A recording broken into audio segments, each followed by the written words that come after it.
Chú chó này và người chủ bán thịt nướng của mình bỗng nhiên phải tiếp một lượng khách quá lớn và dồn dập, đó là có thật.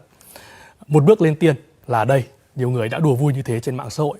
Tất nhiên cũng chỉ bởi sự giống nhau một cách ngẫu nhiên đầy thú vị giữa chú chó Tam ấy và một nhân vật trong trò chơi đang rất thu hút thời điểm này, Brother Hai Phở Restaurant, tạm dịch là tiệm phở của anh Hai. Xin chào quý vị và xin chào anh Vàng. Anh có thể chia sẻ một chút cảm xúc của mình khi mà bỗng dưng nổi tiếng trên mạng xã hội được không? Thứ nhất phải khẳng định lại rằng tôi là Tam, không phải là Gold là Vàng gì cả. Không chỉ có nhầm tên đâu, dạo này nhiều thứ lạ lắm. Không hiểu tại sao có nhiều người lại đòi tới xoa đầu tôi như thế.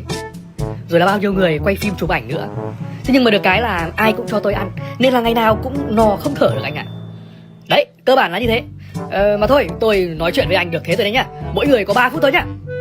Nào, người tiếp theo nào.